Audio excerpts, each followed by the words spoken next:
జై శ్రీరామ్. రామచంద్ర, రాఘవేంద్ర, రఘుకుల తిలక్ గురువుగారు ఆత్మ అని చెప్తున్నారు. ఈ ఆత్మను మాకు ఎప్పుడు ఈ ఆత్మజ్ఞానం అనేది కలగలేదు. కానీ అందరూ అనుకోవడం నేను వింటూ ఉంటాను అన్నాడు ఆ గ్రామ పెద్ద. ఏం వింటూ ఉంటారు? మంచి పనులు చేసేవాళ్ళని పుణ్యాత్ముడని, ధర్మాత్ముడని, జ్ఞానాత్ముడని, దైవాత్ముడని, గొప్ప కార్యాలు చేస్తే మహాత్ముడు అని ఇలా అనే విధంగా చెప్తూ ఉంటాం. అదేవిధంగా పాపకార్యాలు చేస్తే మనం పాపాత్ముడు, దురాత్ముడు, దుష్టాత్ముడు, ఏదో ఆత్ముడు అని అంటున్నాం. మరి తెలియకుండానే ఆత్మ పేరు చెప్తుంది, మీరేమో ఆత్మ గురించి చెప్తున్నారు. అలాగా ఏమి తెలియని వాళ్ళకి కూడా ఈ ఆత్మ అని ఎలా మాట్లాడగలుగుతున్నారు? అయ్యా, అందరికీ తెలియని సత్యం ఈ ఆత్మ అనేది తెలియకుండా నేస్తుంటాము. భాష రాని వాళ్ళు కూడా ఆత్మ అని చెప్పుకుంటూ ఉంటారు. ఎందుకు అంటే మనకు సనాతన ధర్మంలో అంటే వేల సంవత్సరాల ముందు చెప్పబడినటువంటి జ్ఞానం కాబట్టి ఏ విధంగా మన పోలికలు పిల్లలకి ఎలా వస్తాయో దాని అనువంశికత అంటాం. అదేవిధంగా జ్ఞానం కూడా మనలో నిర్లిప్తంగా, జ్ఞానం కూడా మనలో అంతర్గతంగా మిగిలిపోయి ఉంటుంది. మస్తిష్కములో ఈ యొక్క జ్ఞానం అనేది ఇమిడిపోయి ఉంటుంది. ఎందుకు? అది కూడా వంశపారపర్యంగా వచ్చేది. పూర్తి జ్ఞానం అంతా లేకపోవచ్చు, మాటలు మాత్రం వస్తాయి. ఎలా వస్తుందంటే అది మనలో జీర్ణించుకుపోయింది. ఏ విధంగా జీన్స్ జెనెటిక్ అనుసరించి బిడ్డలు ఉంటారో అదేవిధంగా మనం కూడా ఆ జ్ఞానాన్ని వారసులం మనం కనుక ఆ జ్ఞానం అంతా మనలో ఇమిడి ఉంటుంది కనుక పాపాత్ముడా ఎందుకురా ఈ పని చేస్తావు అంటారు. ఆ దుష్టాత్ముడు వీడు దుష్టుడిగానే ఉంటాడు అని అంటారు. ఇలా ఆత్మ పేరు ఎందుకు చెప్తున్నారంటే ఇది వరకు కూడా మనం చెప్పుకున్నాం దీని గురించి. కనుక మరలా గుర్తు చేసుకుంటే ఆత్మ అనేది ఏమి జ్ఞానం లేనివారు మాట్లాడుతున్నారు అంటే అది లోపల ఎప్పుడూ జీర్ణించుకుపోయింది, మనలో నిక్షిప్తంగా అంతర్గతంగా లోపల ఉంటుంది. ఆ సమయం వచ్చినప్పుడు అదే బయటకు వచ్చి ఆ మాట వస్తుంది. కనుక ఆత్మజ్ఞానం అనేది పూర్వీకుల తరతరాల నుంచి ఉంది కనుక గురించి పరమాత్మ ఇప్పుడు ఎందుకు చెప్తున్నారంటే దేహాభిమానాన్ని విడిచిపెట్టండి. ఎందుకు? కలియుగంలో ప్రతి మానవుడు దేహమే నేను, నేనే దేహం, దేహ సుఖాలన్నీ అనుభవించడమే జీవిత లక్ష్యం.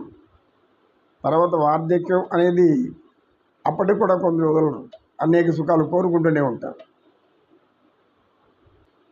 జ్ఞానము అంటే అదే బ్రతకడానికి చాలు కదా, తిండి సంపాదించుకునేందుకు జ్ఞానం చాలు కదా, విద్య నేర్చుకుంటే చాలు కదా, మంచిదే. విద్య నేర్చుకోవడం అన్నీ మంచిదే.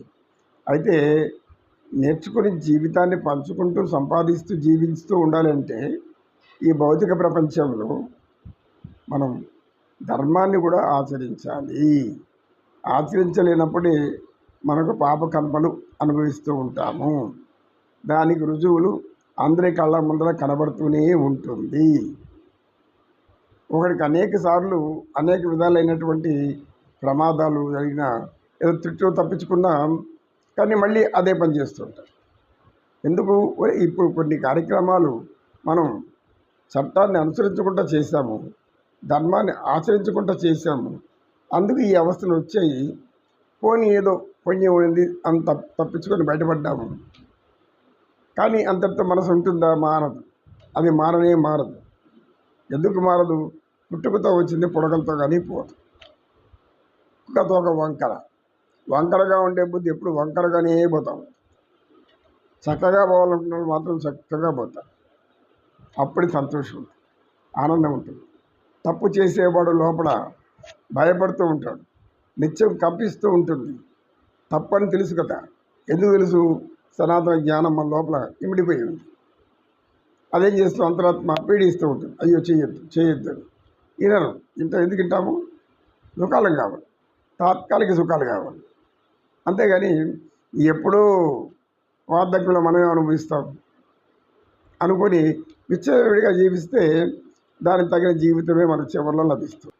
మానవులు అందరం మనం కూడా తెలుసుకోవాల్సింది ఏమంటే జీవించే విధానం తెలుసుకోవాలి. ఎప్పుడైతే సనాతన ధర్మంతో, ఎందుకు మాటి మాటికి సనాతన అంటాం, ఇది అతి పురాతనమైనది, పురాణాలలో నిండి ఉంది. అన్నింటిలో ఇదే మన జీవిత విధానం ఉంది. భారతీయ సంస్కృతి అదే. భారతీయ సంస్కృతంగా ఉండలేం. తప్పులు చేసేందుకు బతకాలి. తెలియకుండా తప్పులు జరిగిపోయింది, దాసుని తప్పులు దండంతో సరి అని అనుకున్నాం అనుకో, మళ్ళా తప్పులు చేయకుండా ఉండాలి కదా, మళ్ళా అలాంటి పొరపాటు చేయకుండా ఉండాలి కదా, ఉండలేదు. వక్ర బుద్ధి ఎప్పుడు వక్రంగానే పోతుంది. కాంతి ఎలా ప్రయాణిస్తుంది? అది వంపులు తిరిగి ప్రయాణించింది, సరళ రేఖలో పోతుంది. కాంతి ఎప్పుడు సరళ రేఖలో పోతుంది. ఆ కాంతి జ్యోతి స్వరూపమే పరమాత్మ శక్తి స్వరూపం. అలా ఈ పంచభూతాలన్నీ కూడా వాటి ధర్మాలు అవి ప్రదర్శిస్తున్నా కూడా మానవులకి ధర్మం అనేది రాదు, ధర్మజ్ఞానం అనేది రాదు. సత్యాన్ని తెలుసుకోలేము, తెలుసుకోవాలనే ఆశ కూడా లేదు.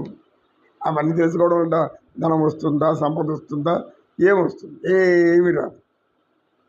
ఇలాంటి వస్త్రాలు ధరించి ఇలా పూసలు వేసుకొని ఆడగడ గుళ్ళ మీద కూర్చొని బిచ్చుకుంటారు చాలు. బతకాలంటే ఎలా బతకొచ్చు, కానీ మంచివాడిగా బ్రతుకు. స్త్రీ కానీ పురుషు కానీ మంచి పేరు కలిగి ఉండేలా బతకండి. 10 మంది మెచ్చుకునేలా బతకండి. సమాజంలో గొప్ప కీర్తి వచ్చేలా బతకండి. పెద్దల పేరు నిలబెట్టేలాగా బతకండి. తల్లిదండ్రుల పేరు నిలబెట్టేలాగా బతకండి. జాతి గౌరవాన్ని పెంచే విధంగా జీవించండి.